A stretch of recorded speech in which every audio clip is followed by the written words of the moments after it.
여러분 안녕하십니까? 광주 MBC 5시 뉴스입니다. 전남 도립국악단 단원 7명이 코로나19 확진 판정을 받으면서 방역당국에 비상이 걸렸습니다.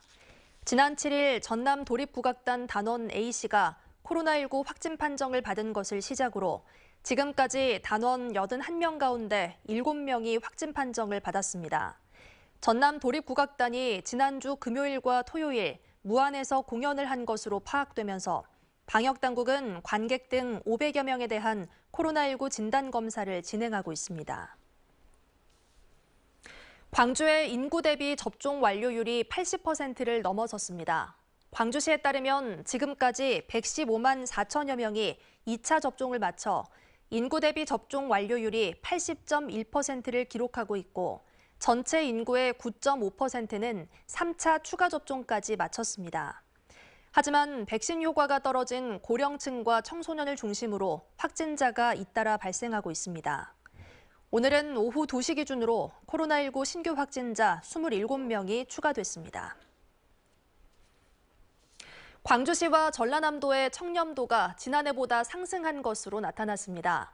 국민권익위원회의 청렴도 평가 결과 광주시는 5등급에서 3등급으로 2계단 상승했고 전라남도는 4등급에서 3등급으로 상승하면서 중위권의 평가를 받았습니다. 또 광주교육청은 지난해와 같은 3등급을, 전라남도 교육청은 1계단 떨어진 4등급 평가를 받았습니다. 기초자치단체 가운데는 광주 동구와 서구, 광산구, 여수와 광양 등이 2등급으로 평가된 반면 순천과 진도, 장흥구는 최하 등급인 5등급으로 평가됐습니다. 중흥그룹이 대우건설 인수를 위한 최종 본계약을 체결했습니다.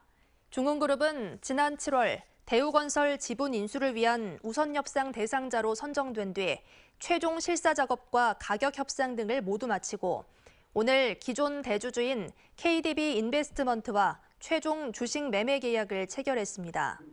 중흥건설은 이후 공정거래위원회의 기업 결합심사 승인과 잔금 납부 절차를 거치고 내년 초쯤 대우건설의 최대 주주가 될 전망입니다. 최종 인수 금액은 2조 원 안팎으로 추산되고 있고 대우건설을 인수로 중흥건설그룹은 전국 3위 건설사로 발돋움했습니다.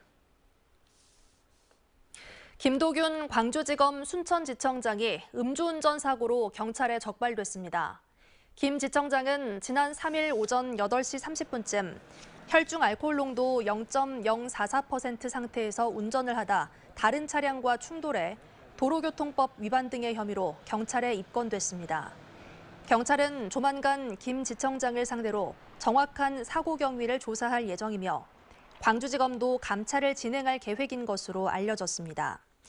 이와 관련해 김 지청장은 음주 후 9시간 동안 수면을 한 뒤라 출근길에 이 같은 일이 생길 가능성을 생각하지 못했다며 이유를 불문하고 공직자로서 송구스럽게 생각한다고 밝혔습니다.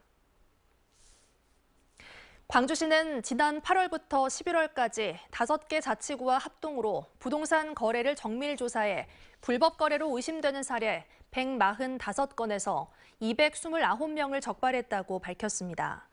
광주시는 특히 분양권을 불법으로 전매한 27명을 포함해 36명에 대해서는 수사를 의뢰하고 증여가 의심되는 사례에서 102명 등 모두 158명을 국세청에 통보했습니다.